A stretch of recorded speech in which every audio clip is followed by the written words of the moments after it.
ओम शांति। आज है 14 तारीख की मुरली।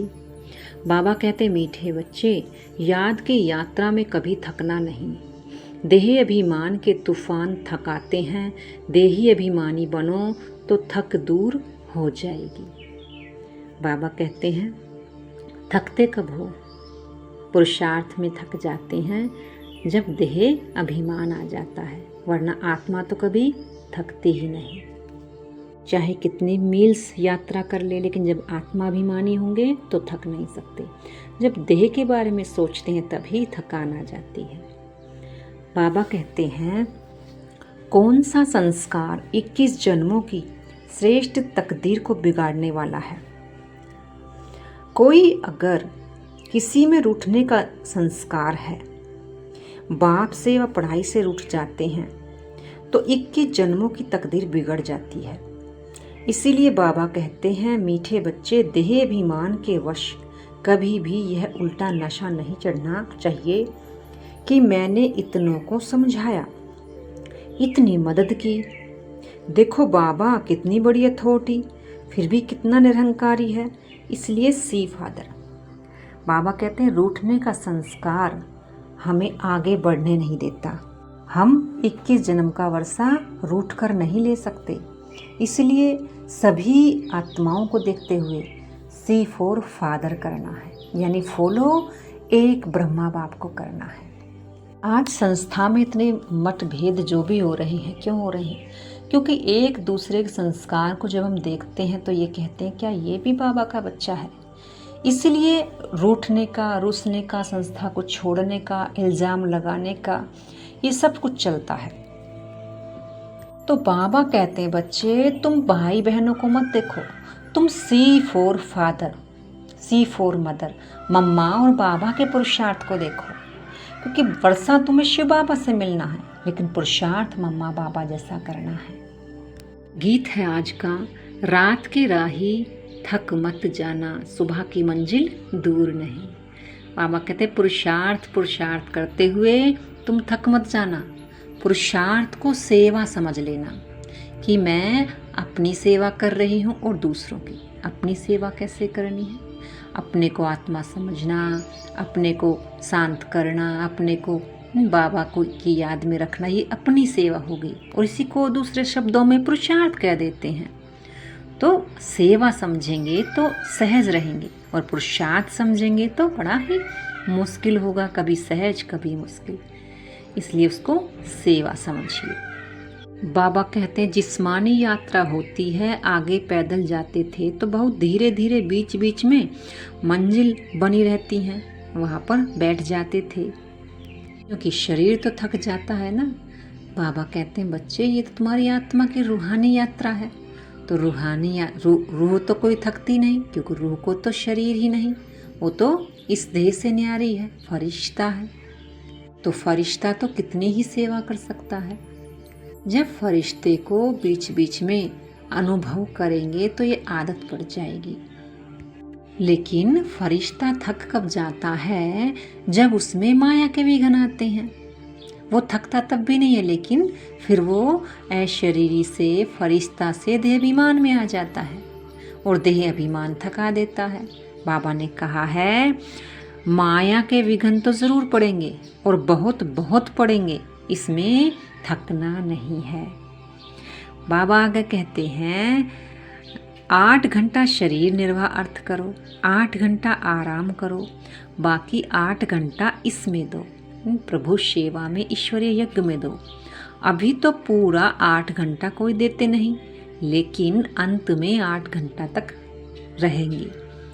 बाबा कहते हैं आत्माओं का जो अंतिम पुरुषार्थ होगा वो 8 घंटे तक जाएगा, क्योंकि फिर स्थिति कर्मातीत अवस्था तक पहुंच जाएगी। जो चलते फिरते याद रहेगी वो फिर 8 घंटे में काउंट हो जाएगी। क्योंकि एक हम कर्म योगी हैं, हम कितने समय बैठकर याद कर सकते हैं? 8 घंटा। 8 घंटा नहीं कर सकते। चलो किसी ने कुछ समय के लिए प्रोग्राम भी बनाया होगा कि 8 घंटा याद करते हैं, वो हो जाता है, लेकिन सदा के लिए 8 घंटे बैठ सके ऐसा नहीं हो सकता। इसलिए हमारे 8 घंटे की यात्रा चलते फिरते की है। और वो यात्रा अंत में ही पूरी होगी जब ये स्थिति बन जाएगी। बाबा कहते हैं जिस प्रकार से भक्ति मार्ग में राम राम राम राम करते रहते हैं, चाहे कुछ भी करते हो लेकिन उसको नहीं भूलते, तो तुम्हें तो यहाँ जपना भी नहीं है, सिमरन भी नहीं करना, बस स्मृति स्वरूप हो जाना है। और स्मृति स्वरूप में तो थकने की बात ही नहीं, लेकिन माया बीच में जब एंट्री करती है तो वो स्थिति को बिगाड़ देती है और तभी वो स्थिति बदल जाती है तो देहाभिमान आ जाता है। फिर तो थकावट किसी न किसी क्वेश्चंस में चले जाते हैं तो थकावट आ जाती है।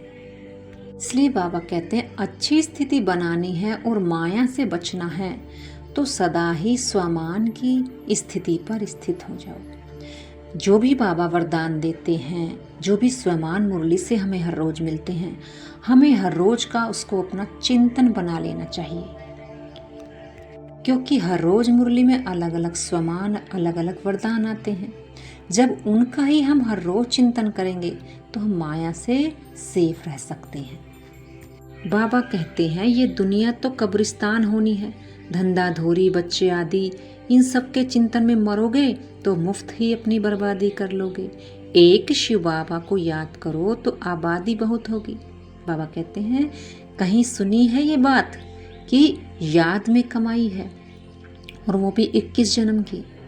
तो ये नई बात संगम युग पर ब्रह्मा कुमारियों के ज्ञान में बताई जाती है कि जितना शिव बाबा को याद करेंगे उतनी कमाई जमा होगी, आत्मा की उन्नति होगी और प्रारब्ध भी अच्छी बनेगी, विकर्म भी विनाश होते चले जाएंगे और पुण्य जमा होता जाएगा। बाबा कहते हैं धन की बहुत लालच नहीं रखनी है, टू मच में नहीं जाना चाहिए, जास्ती हबच लालच नहीं होना चाहिए। कोई दिवाला मारता है तो बहुत फिक्रात में हो जाते हैं, शिव बाबा को बिल्कुल भूल जाते हैं, फिर दोष रखते हैं कि ज्ञान में आए तो ये दिवाला मारा, बीमार हो गए। अरे ये कभी नहीं समझना चाहिए, बीमारी आई दिवाला मारा तो और ही फायदा है, ज़रूर हमारे कर्म भोग चुक्त हुए हैं तो खुश होना चाहिए, ना कि उदास होना चाहिए। बाबा कहते सेकंड बाय सेकंड ड्रामा में जो कुछ भी होता है कल्याणकारी होता है, क्योंकि हर एक के हिसाब किताब चुकत हो रहे हैं। या तो सेकंड में हमारा जमा होता है या हमारा चुकतू होता है, तो दोनों ही नज़रिए में तो कमाई है ना, क्योंकि चुकतू हो जाएगा तो फिर से आत्मा की कमाई शुरू हो जाएगी, उसको भोगना नहीं भोगनी पड़ेगी, वो सतो प्रधान बनती जाएगी। तो हर हाल में कल्याण ही कल्याण है, ड्रामा कल्याणकारी बना है। तो कभी भी ये नहीं सोचना चाहिए कि अभी मेरे साथ ये गलत हुआ। बाबा ने बता दिया ना कि कुछ भी होता है तो ये समझो हिसाब किताब चुकत हुआ, अब नए सिरे से पुण्य जमा होना है। या तो बाबा कहते हैं कर्म भोग से चुकतू करो या योग बल से चुकतू करो, तरीके तो दो ही हैं। किसी का योग बल अच्छा होता तो अपने कर्म भोगों को कम कर लेता है, और किसी का योग बल अच्छा नहीं होता तो उसको कर्म भोग की जास्ती भोगनी पड़ती है। बाबा कहते हैं उन्होंने संन्यास किया है घर बार को छोड़ने का, लेकिन तुम्हें संन्यास करना है विकारों को छोड़ने का। देह सहित देह के सब संबंधों को छोड़ एक मामेकम याद करना है। बाबा कहते तुम्हें तीसरे नेत्र से ही पता चलता है कि ये दुनिया कब्रिस्तान हो चुकी है, क्योंकि इन दो नेत्रों से तो ये दुनिया बड़ी अच्छी लगती है, लेकिन जब बाबा हमें आत्मा का ज्ञान देते हैं, सृष्टि चक्र का ज्ञान देते हैं, तब हमें रियलाइज़ होता है कि वास्तव में इस दुनिया में कुछ ऐसा रहने लायक है ही नहीं। हम सब अपने हिसाब किताब पूरा करने आए हैं, चाहे किसी को देकर चुकतू कर रहे हैं, चाहे किसी से लेकर चुकतू कर रहे हैं, लेकिन हर हाल में चुकतू ही हो रहा है। बाबा आगे कहते हैं काम विकार कितना तेज है, काम बिगर रह नहीं सकते। 4-5 वर्ष पवित्र रहकर फिर लिखते हैं बाबा आज इनको भूत लगा, काला मुंह कर दिया, कितना धक्का खाया, एकदम 5 मंजिल से गिर गए। 5 साल तक पवित्रता टूटती है तो 5वीं मंजिल से गिरते हैं, और 5वीं मंजिल से गिरना माना बिल्कुल ही टूट जाना, और उसको फिर योग बल की स्थिति में लाने के लिए तो बहुत पुरुषार्थ करना होता है, मेहनत। बाबा कहते हैं ऐसा होता है जैसे पुर्जा पुर्जा ही हडगुड सारे बिल्कुल टूट गए, कोई भी बात में मन नहीं लगता, कोई भी कर्मेंद्रियों को कंट्रोल नहीं करते, बिल्कुल ऐसे होता है जैसे गिरे और टूटे।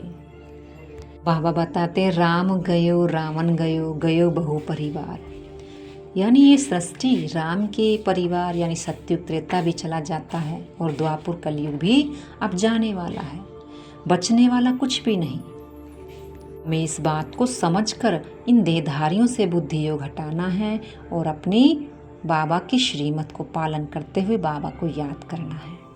बाबा कहते हैं तुम शरीर छोड़ते हो शिव बाबा की याद में और सन्यासी छोड़ते हैं ब्रह्मांड की याद में यानी घर की याद में, तो बिल्कुल वायुमंडल में सन्नाटा हो जाता है। बाबा को अनुभव है, मनुष्य मरते हैं तो घर में सन्नाटा हो जाता है ना, इसमें भी ऐसे होता है। पिछाड़ी में जैसे कि सब कुछ भूल जाते हैं, क्योंकि वैराग्य सा आ जाता है जब कोई शरीर छोड़ता है। तो खास जब तक कि दाग न दे दिया जाए तब तक तो बहुत ही ज़्यादा सन्नाटा रहता है, बेहद का वैराग्य रहता है, जैसे कि सब कुछ लुट गया हो। तो बाबा कहते हैं इसी से तुम्हें सीखना चाहिए कि यहाँ कोई भी अविनाशी चीज़ नहीं है जिसके लिए हम इतना दुखी हो रहे हैं, जिसको हम याद कर रहे हैं। सब कुछ विनाशी है, एक दिन सबको ही छोड़कर जाना होगा। लेकिन महावीर कब माना जाएगा? जब खुशी खुशी होकर हर्षित मुख होकर अपने इस पुराने देह का त्याग करेंगे, तब महावीर गाया जाएगा। तब वायुमंडल भी शांत होगा और शक्तिशाली बनेगा और दूसरों पर भी प्रभाव पड़ेगा कि इनको याद है कि शरीर भोग रहा है लेकिन आत्मा तो अभोक्ता है। यानी साक्षी भाव में जब हम रहते हैं तब ऐसा हमें लगता है कि हम जैसे साक्षी, हमें कुछ भी भोगनी नहीं पड़ रही। लेकिन जब हम साक्षी दृष्टा से उतर जाते हैं तभी हमें ऐसा फील होता है जैसे दुख भी हो रहा है, हमें हर चीज़ फील होनी शुरू हो जाती है, यानी आत्मा को।